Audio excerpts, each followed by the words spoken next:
নমস্কাৰ মই প্ৰণীতা লৈ আহিছো ৰাজ্যৰ লাখ লাখ লোকৰ বাবে আটাইতকৈ ডাঙৰ খবৰ অতি শীঘ্ৰেই প্ৰায় ৩,২৫,০০০ লোকক প্ৰদান কৰা হ'ব পিএমইৱাই আঁচনিৰ ঘৰ আৰু ইয়াৰ পাছতে ৰাজ্যত নতুনকৈ ৩০ লাখ পৰিয়ালে চৰকাৰী ঘৰ লাভ কৰিব ডাঙৰ ঘোষণা কৰিছে মুখ্যমন্ত্ৰী ডক্টৰ হিমন্ত বিশ্ব শৰ্মাই প্ৰস্তুত কৰা হৈছে পিএমইৱাইৰ নতুন হিতাধিকাৰীৰ তালিকা কিমান লোক বাদ পৰিছিল তেওঁলোকৰ কেঁচা ঘৰ আছে নেকি সকলোবোৰ পৰীক্ষা কৰি থকা হৈছে আৰু জিঅ' টেকিংৰ নামত যিবোৰ খেলিমেলি হৈছিল যিবোৰ আখোৱা হৈছিল হে আখোৱা দূৰ কৰা হৈছে আৰু নতুন তালিকা সাজু কৰা হৈছে মুখ্যমন্ত্ৰী ডক্টৰ হিমন্ত বিশ্ব শৰ্মাই লগতে ক'লে যে পিএমইৱাই ঘৰ নিৰ্মাণৰ বাবে চৰকাৰে কিস্তি হিচাপত ধন দিব তিনিটা কিস্তিত ধন প্ৰদান কৰা হ'ব গতিকে প্ৰথম কিস্তিৰ ধন পোৱাৰ লগে লগে ফাউণ্ডেশ্যনটো নিৰ্মাণ কৰিব লাগিব আৰু ইয়াৰ পাছতহে দ্বিতীয় কিস্তি আহিব কাৰণ চৰকাৰী বিষয়াসকলে তেওঁলোকক চাবলৈ যাব যে প্ৰথম কিস্তিৰ ধন পাই তেওঁলোকে কি কৰিলে ঘৰ নিৰ্মাণ নকৰি অন্য কামত লগাইছে নেকি খৰচ কৰিছে নেকি এই সকলোবোৰ চোৱা হ'ব গতিকে প্ৰথম কিস্তিৰ ধনেৰে প্ৰথম ফাউণ্ডেশ্যনটো দিব লাগিব দ্বিতীয় কিস্তিৰ ধন দিয়া হ'ব তাৰ পাছতে ঘৰটো লাহেকৈ উঠাব লাগিব আৰু শেষৰ চোৱা ঘৰ সম্পূৰ্ণ সাজিবৰ বাবে ৩ নম্বৰ কিস্তিটো প্ৰদান কৰা হ'ব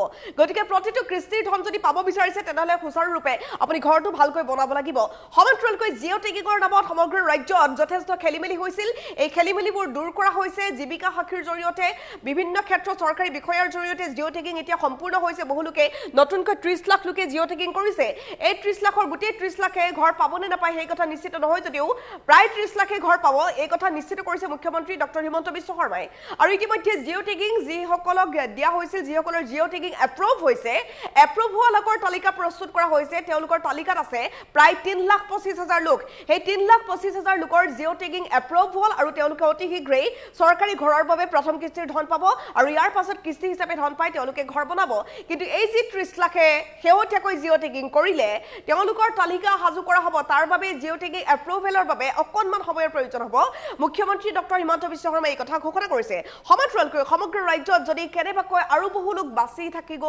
বাকি থাকি গ'ল তেওঁলোকৰ যদি ঘৰ এতিয়াও কেঁচা হৈ আছে কেঁচা ঘৰত বাস কৰি আছে তেওঁলোকে জিঅ' টেকিং সম্পূৰ্ণ কৰিব নোৱাৰিলে বা চৰকাৰী ঘৰৰ সুবিধা কেনেকৈ ল'ব লাগে জনা নাই তাৰ বাবে গ্ৰাউণ্ড লেভেলত এতিয়া জীৱিকা সখীয়ে কাম কৰিব লাগিব আৰু এই কথাত ইনিচিয়েটিভ লৈছে মুখ্যমন্ত্ৰীগৰাকীয়ে নিজেই মুখ্যমন্ত্ৰী ডক্টৰ হিমন্ত বিশ্ব শৰ্মাই ঘোষণা কৰি দিছে যে ৰাজ্যত আৰু কোনো লোক কেঁচা ঘৰত থাকিব নালাগে লৈ আহিছোঁ হবিচাৰ এই মুহূৰ্তৰ আটাইতকৈ ডাঙৰ আপডেট মুখ্যমন্ত্ৰী ডক্টৰ হিমন্ত বিশ্ব শৰ্মাই ডাঙৰ ঘোষণা কৰিছে চৰকাৰী ঘৰ নোপোৱাসকলৰ বাবে আহি গ'ল এটা ভাল খবৰ শেহতীয়াকৈ জিঅ' টেকিং এপ্ৰুভেল হোৱা বহুলোকে ঘৰ লাভ কৰিবলৈ গৈ আছে ৰাজ্যত নতুনকৈ আকৌ ৩০ লাখ পৰিয়ালে পিএমইৱাইৰ ঘৰ লাভ কৰিব নতুনকৈ আৰু ৩০ লাখ মানুহে জিঅ' টেকিং কৰিছে আৰু এই জিঅ' টেকিঙৰ পাছত তেওঁলোকৰ এপ্ৰুভেল হ'ব তেওঁলোকৰ পৰীক্ষা কৰা হ'ব তেওঁলোক সঁচা অৰ্থত দুখীয়া হয় নে নহয় কেঁচা ঘৰ আছে নে নাই নতুন তালিকা প্ৰস্তুত কৰা হৈছে হিতাধিকাৰীৰ তালিকা প্ৰস্তুতৰ ক্ষেত্ৰত কোনো যাতে আখোৱাহ ৰৈ নাযায় তাৰ বাবে বিষয়া নিয়োগ কৰা হৈছে কোনো দৰিদ্ৰ পৰিয়াল বাদ যাতে নপৰে চৰকাৰী পকী ঘৰৰ পৰা এই কথা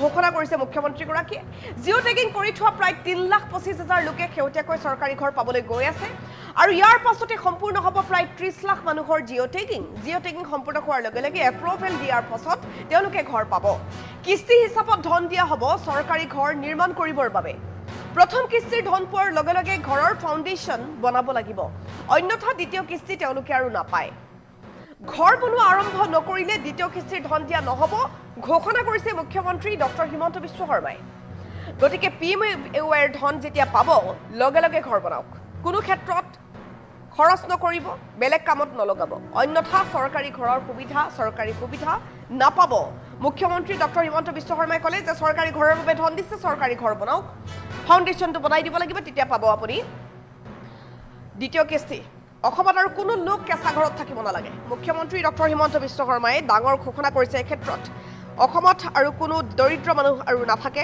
অসমৰ প্ৰতিগৰাকী লোকক পকী ঘৰত থাকিবলৈ দিয়া হ'ব তাৰ বাবে পকী ঘৰৰ ব্যৱস্থা কৰি থকা হৈছে মুখ্যমন্ত্ৰী ডক্টৰ হিমন্ত বিশ্ব শৰ্মাই ডাঙৰ ঘোষণা কৰি কৈ দিলে যে চৰকাৰী ঘৰৰ সুবিধা সমগ্ৰ ৰাজ্যজুৰি কৰি থকা হৈছে প্ৰধানমন্ত্ৰী আৱাস যোজনাৰ অধীনত মুখ্যমন্ত্ৰী আৱাস যোজনা যিহেতু ৰূপায়ণ কৰা হৈছিল আৰু ইয়াৰ জৰিয়তে পিএমইৱাইৰ ধন দিয়াৰ ব্যৱস্থা ৰাজ্যত কৰা হৈছে চৰকাৰী সা সুবিধা কিন্তু নাপাব যদিহে আপুনি ধনৰ অপপ্ৰয়োগ কৰে মনত ৰাখিব এই কথা অসমত কোনেও আৰু কেঁচা ঘৰত থাকিব নালাগে প্ৰতিশ্ৰুতি দিছে মুখ্যমন্ত্ৰী ডক্টৰ হিমন্ত বিশ্ব শৰ্মাই চৰকাৰী ঘৰ নোপোৱাসকলৰ বাবে এইটো এটা ভাল খবৰ নিশ্চিতভাৱে আমি জনাই আছো ৰাজ্যত নতুনকৈ আৰু ৩০ লাখ পৰিয়ালে পিএমইৱাইৰ ঘৰ লাভ কৰিবলৈ গৈ আছে নতুনকৈ আৰু ৩০ লাখ মানুহে জিঅ' টেকিং কৰিছে আৰু জিঅ' টেকিং কৰা লোকসকলে চৰকাৰী ঘৰ পাব প্ৰস্তুত কৰা হ'ব নতুন হিতাধিকাৰীৰ তালিকা কোনো দৰিদ্ৰ পৰিয়াল যাতে বাদ নপৰে পকী ঘৰ লাভ কৰাৰ পৰা এই ক্ষেত্ৰত নজৰ ৰাখিছে মুখ্যমন্ত্ৰীগৰাকী। জিঅ' টেগিং কৰি থোৱা প্ৰায় 3,25,000 লোকে নতুনকৈ চৰকাৰী ঘৰ পাব আৰু ইয়াৰ পাছতে সম্পূৰ্ণ হ'ব প্ৰায় 30 লাখ মানুহৰ জিঅ' টেগিং।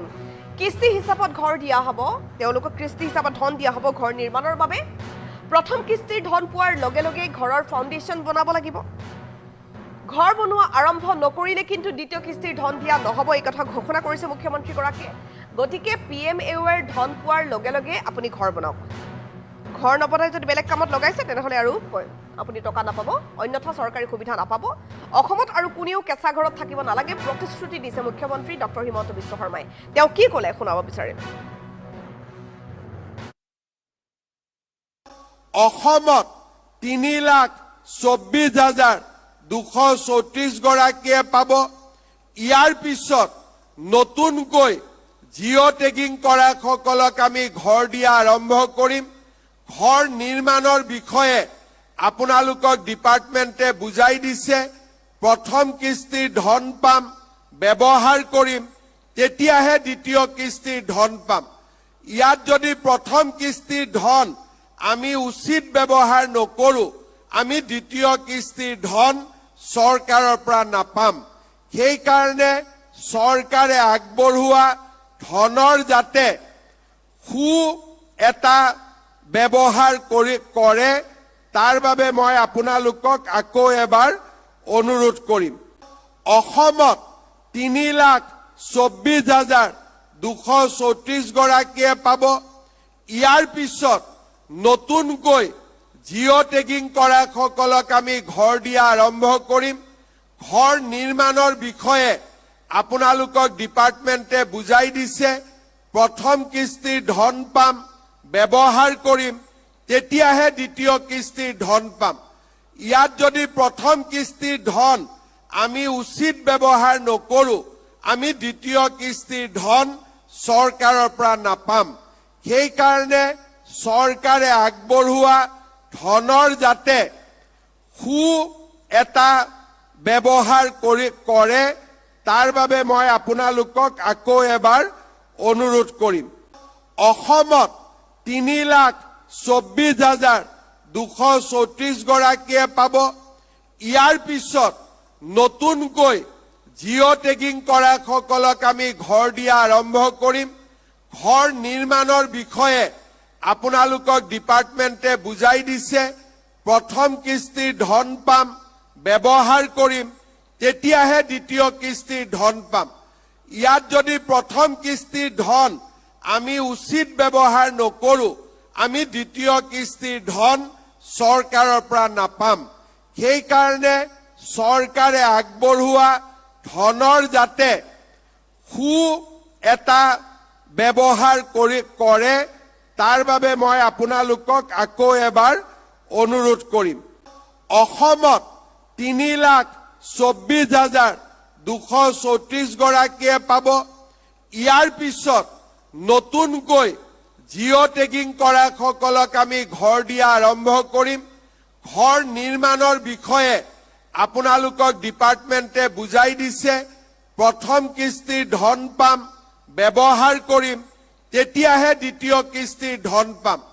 ইয়াত যদি প্ৰথম কিস্তিৰ ধন আমি উচিত ব্যৱহাৰ নকৰোঁ, আমি দ্বিতীয় কিস্তিৰ ধন চৰকাৰৰ পৰা নাপাম। সেইকাৰণে চৰকাৰে আগবঢ়োৱা ধনৰ যাতে সু এটা ব্যৱহাৰ কৰে তাৰ বাবে মই আপোনালোকক আকৌ এবাৰ অনুৰোধ কৰিম। অসমত 3,24,234 গৰাকীয়ে পাব। ইয়াৰ পিছত নতুনকৈ জিঅ' টেগিং কৰা সকলক আমি ঘৰ দিয়া আৰম্ভ কৰিম। ঘৰ নিৰ্মাণৰ বিষয়ে আপোনালোকক ডিপাৰ্টমেণ্টে বুজাই দিছে। প্ৰথম কিস্তিৰ ধন পাম, ব্যৱহাৰ কৰিম, তেতিয়াহে দ্বিতীয় কিস্তিৰ ধন পাম। ইয়াত যদি প্ৰথম কিস্তিৰ ধন আমি উচিত ব্যৱহাৰ নকৰোঁ, আমি দ্বিতীয় কিস্তিৰ ধন চৰকাৰৰ পৰা নাপাম। সেইকাৰণে চৰকাৰে আগবঢ়োৱা ধনৰ যাতে সু এটা ব্যৱহাৰ কৰে তাৰ বাবে মই আপোনালোকক আকৌ এবাৰ অনুৰোধ কৰিম। অসমত 3,24,234 গৰাকীয়ে পাব। ইয়াৰ পিছত নতুনকৈ জিঅ' টেগিং কৰা সকলক আমি ঘৰ দিয়া আৰম্ভ কৰিম। ঘৰ নিৰ্মাণৰ বিষয়ে আপোনালোকক ডিপাৰ্টমেণ্টে বুজাই দিছে। প্ৰথম কিস্তিৰ ধন পাম, ব্যৱহাৰ কৰিম, তেতিয়াহে দ্বিতীয় কিস্তিৰ ধন পাম। ইয়াত যদি প্ৰথম কিস্তিৰ ধন আমি উচিত ব্যৱহাৰ নকৰোঁ, আমি দ্বিতীয় কিস্তিৰ ধন চৰকাৰৰ পৰা নাপাম। সেইকাৰণে চৰকাৰে আগবঢ়োৱা ধনৰ যাতে সু এটা ব্যৱহাৰ কৰে, তাৰ বাবে মই আপোনালোকক আকৌ এবাৰ অনুৰোধ কৰিম। অসমত 3,24,234 গৰাকীয়ে পাব। ইয়াৰ পিছত নতুনকৈ জিঅ' টেগিং কৰা সকলক আমি ঘৰ দিয়া আৰম্ভ কৰিম।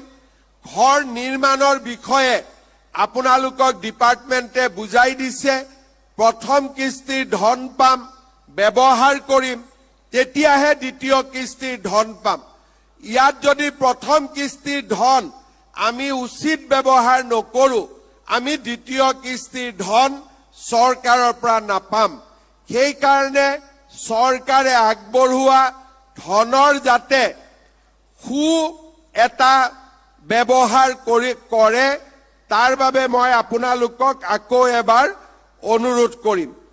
অসমত 3,24,234 গৰাকীয়ে পাব।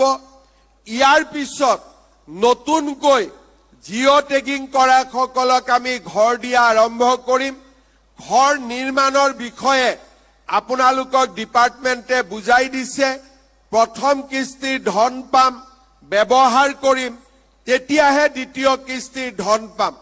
ইয়াত যদি প্ৰথম কিস্তিৰ ধন আমি উচিত ব্যৱহাৰ নকৰোঁ, আমি দ্বিতীয় কিস্তিৰ ধন চৰকাৰৰ পৰা নাপাম। সেইকাৰণে চৰকাৰে আগবঢ়োৱা ধনৰ যাতে সু এটা ব্যৱহাৰ কৰে, তাৰ বাবে মই আপোনালোকক আকৌ এবাৰ অনুৰোধ কৰিম। অসমত 3,24,234 গৰাকীয়ে পাব। ইয়াৰ পিছত নতুনকৈ জিঅ' টেগিং কৰা সকলক আমি ঘৰ দিয়া আৰম্ভ কৰিম। ঘৰ নিৰ্মাণৰ বিষয়ে আপোনালোকক ডিপাৰ্টমেণ্টে বুজাই দিছে। প্ৰথম কিস্তিৰ ধন পাম, ব্যৱহাৰ কৰিম, তেতিয়াহে দ্বিতীয় কিস্তিৰ ধন পাম। ইয়াত যদি প্ৰথম কিস্তিৰ ধন আমি উচিত ব্যৱহাৰ নকৰোঁ, আমি দ্বিতীয় কিস্তিৰ ধন চৰকাৰৰ পৰা নাপাম। সেইকাৰণে চৰকাৰে আগবঢ়োৱা ধনৰ যাতে সু এটা ব্যৱহাৰ কৰে, তাৰ বাবে মই আপোনালোকক আকৌ এবাৰ অনুৰোধ কৰিম। অসমত 3,24,234 গৰাকীয়ে পাব। ইয়াৰ পিছত নতুনকৈ জিঅ' টেগিং কৰা সকলক আমি ঘৰ দিয়া আৰম্ভ কৰিম। ঘৰ নিৰ্মাণৰ বিষয়ে আপোনালোকক ডিপাৰ্টমেণ্টে বুজাই দিছে। প্ৰথম কিস্তিৰ ধন পাম, ব্যৱহাৰ কৰিম, তেতিয়াহে দ্বিতীয় কিস্তিৰ ধন পাম। ইয়াত যদি প্ৰথম কিস্তিৰ ধন আমি উচিত ব্যৱহাৰ নকৰোঁ, আমি দ্বিতীয় কিস্তিৰ ধন চৰকাৰৰ পৰা নাপাম। সেইকাৰণে চৰকাৰে আগবঢ়োৱা ধনৰ যাতে সু এটা ব্যৱহাৰ কৰে, তাৰ বাবে মই আপোনালোকক আকৌ এবাৰ অনুৰোধ কৰিম। অসমত 3,24,234 গৰাকীয়ে পাব। ইয়াৰ পিছত নতুনকৈ জিঅ' টেগিং কৰা সকলক আমি ঘৰ দিয়া আৰম্ভ কৰিম। ঘৰ নিৰ্মাণৰ বিষয়ে আপোনালোকক ডিপাৰ্টমেণ্টে বুজাই দিছে। প্ৰথম কিস্তিৰ ধন পাম, ব্যৱহাৰ কৰিম, তেতিয়াহে দ্বিতীয় কিস্তিৰ ধন পাম। ইয়াত যদি প্ৰথম কিস্তিৰ ধন আমি উচিত ব্যৱহাৰ নকৰোঁ, আমি দ্বিতীয় কিস্তিৰ ধন চৰকাৰৰ পৰা নাপাম। সেইকাৰণে চৰকাৰে আগবঢ়োৱা ধনৰ যাতে সু এটা ব্যৱহাৰ কৰে, তাৰ